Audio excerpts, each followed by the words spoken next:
નમસ્કાર દર્શક મિત્રો, ધ લોકસત્તા શોમાં આપનું સ્વાગત છે। ભારત અને ન્યૂઝીલેન્ડ વચ્ચે વન ડે સિરીઝ બાદ હવે 21 જાન્યુઆરીથી 5 મેચોની ધમાકેદાર T20 સિરીઝનો પ્રારંભ થવા જઈ રહ્યો છે। પરંતુ આ સિરીઝ શરૂ થાય તે પહેલા જ ભારતીય ટીમમાં મોટા ફેરફારોના સમાચાર સામે આવ્યા છે। ટીમ ઇન્ડિયાના બે સ્ટાર ખેલાડીઓ ઈજાને કારણે બહાર થઈ ગયા છે, જેને પગલે BCCIએ અચાનક બે દિગ્ગજ ખેલાડીઓની એન્ટ્રી કરાવી છે। મધ્યમ ક્રમના વિસ્ફોટક બેટ્સમેન શ્રેયસ અય્યરની 2 વર્ષ બાદ T20 ટીમમાં વાપસી થઈ છે, તો બીજી તરફ સ્પિન જાદુગર રવિ બિશ્નોઈ પણ મેદાનમાં ઉતરવા માટે તૈયાર છે। આજે આપણે જાણીશું કે વોશિંગ્ટન સુંદરને કેવી રીતે ઈજા થઈ, તિલક વર્મા કેમ બહાર છે અને શ્રેયસ અય્યરની વાપસીથી ટીમ ઇન્ડિયાને કેટલો ફાયદો થશે। ન્યૂઝીલેન્ડ સામેની સિરીઝ પહેલા ટીમ ઇન્ડિયાને મોટો ઝટકો લાગ્યો છે। સ્ટાર ઓલરાઉન્ડર વોશિંગ્ટન સુંદર ઈજાને કારણે આખી T20 સિરીઝમાંથી બહાર થઈ ગયા છે। મીડિયા અહેવાલો અનુસાર વડોદરામાં રમાયેલી પ્રથમ વન ડે મેચ દરમિયાન બોલિંગ કરતી વખતે સુંદરને પાસળીના નીચેના ભાગમાં અચાનક અસહ્ય દુખાવો ઉપડ્યો હતો। મેડિકલ તપાસ અને સ્કેન બાદ ડોક્ટરોએ પુષ્ટિ કરી છે કે તેમને સાઇડ સ્ટ્રેન ઇન્જરી થઈ છે। બીજી તરફ યુવા બેટ્સમેન તિલક વર્મા પણ સંપૂર્ણ ફિટ ન હોવાને કારણે પ્રથમ 3 T20 મેચ રમી શકશે નહીં। BCCIની મેડિકલ ટીમે સુંદરને બેંગલુરુમાં સેન્ટર ઓફ એક્સેલન્સ COEમાં રિપોર્ટ કરવાની સલાહ આપી છે, તેમ અહેવાલોમાં જાણવા મળેલ છે। આ બે મુખ્ય ખેલાડીઓની ગેરહાજરી કેપ્ટન સૂર્યકુમાર યાદવ માટે ચિંતાનો વિષય હતી, પરંતુ નવા ખેલાડીઓના સમાવેશથી ટીમે હવે નવો વ્યૂહ ઘડ્યો છે। આ સિઝનની સૌથી મોટી હાઇલાઇટ શ્રેયસ અય્યરની વાપસી છે। લગભગ 2 વર્ષના લાંબા અંતર બાદ અય્યર ફરી એકવાર બ્લુ જર્સીમાં T20 ફોર્મેટ રમતા જોવા મળશે।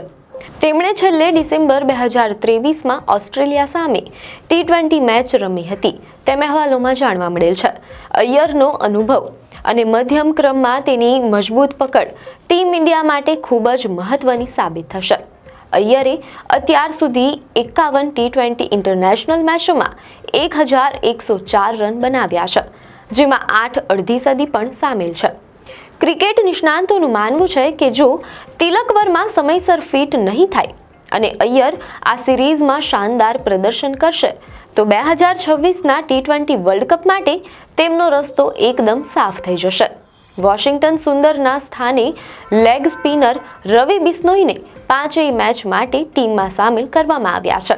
રવિ બિશ્નોઈ એક સમયે T20માં વિશ્વના નંબર 1 સ્પિનર તરીકે ઉભરી આવ્યા હતા, પરંતુ સ્પર્ધાને કારણે તેઓ ટીમની બહાર રહ્યા હતા।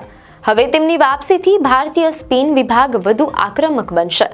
બિશ્નોઈની ખાસિયત એ છે કે તેઓ મધ્યમ ઓવરોમાં રન રોકવાની સાથે વિકેટ લેવામાં પણ માહિર છે।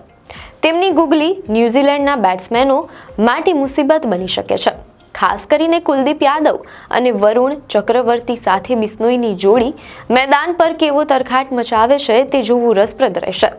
બિશ્નોઈએ 42 મેચોમાં 61 વિકેટ ઝડપી છે, જે તેમની કાબેલિયતનો પુરાવો છે। નવી અપડેટ થયેલી ટીમમાં કેપ્ટન સૂર્યકુમાર યાદવ પાસે યુવા અને અનુભવી ખેલાડીઓનું સારું મિશ્રણ છે। ઓપનિંગમાં અભિષેક શર્મા અને સંજુ સેમસન આક્રમક શરૂઆત આપશે, જ્યારે મધ્યમ ક્રમમાં અય્યર, હાર્દિક પંડ્યા અને શિવમ દુબે ઇનિંગને સંભાળશે। છેલ્લી ઓવરોમાં ફિનિશર તરીકે રિંકુ સિંહની હાજરી ટીમનો આત્મવિશ્વાસ વધારે છે। બોલિંગ વિભાગમાં જસપ્રીત બુમરાહના નેતૃત્વમાં અર્શદીપ સિંહ અને હર્ષિત રાણા પેસ આક્રમણને સંભાળશે। અક્ષર પટેલ ઉપ કેપ્ટન તરીકે ઓલરાઉન્ડરની ભૂમિકા ભજવશે। આ ટીમ જોતા લાગે છે કે ન્યૂઝીલેન્ડ માટે ભારતને હરાવવું આસાન નહીં હોય। ભારત અને ન્યૂઝીલેન્ડ વચ્ચેની આ 5 મેચોની સિરીઝ નાગપુરથી શરૂ થશે। 21 જાન્યુઆરીએ નાગપુરમાં પ્રથમ જંગ જામશે, ત્યારબાદ 23 જાન્યુઆરીએ રાયપુર અને 25 જાન્યુઆરીએ ગુવાહાટીમાં મેચ રમાશે। 28 જાન્યુઆરીએ વિશાખાપટ્ટનમમાં ચોથી T20 અને અંતિમ મેચ 31 જાન્યુઆરીએ તિરુવનંતપુરમમાં રમાશે। તમામ મેચો રાત્રે લગભગ 7 વાગ્યાથી શરૂ થશે. ભારતીય ટીમ આ હોમ સિરીઝમાં ક્લીન સ્વીપ કરવાના ઈરાદા સાથે મેદાનમાં ઉતરશે. ખાસ કરીને નવા જોડાયેલા ખેલાડીઓ માટે આ ગોલ્ડન તક છે કે તેઓ પોતાની ક્ષમતા સાબિત કરે અને ભવિષ્યના વર્લ્ડ કપ માટે દાવો મજબૂત કરે. ટીમ ઇન્ડિયામાં થયેલા ફેરફારોથી તમે કેટલા ખુશ છો? શું તમને લાગે છે કે શ્રેયસ અય્યર 2026 વર્લ્ડ કપમાં પોતાની જગ્યા બનાવી શકશે?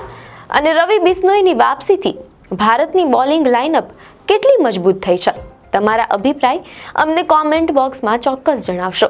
અને આપને માહિતી સારી લાગી હોય તો વિડીયોને લાઇક અને શેર કરજો, ચેનલને સબસ્ક્રાઇબ કરજો.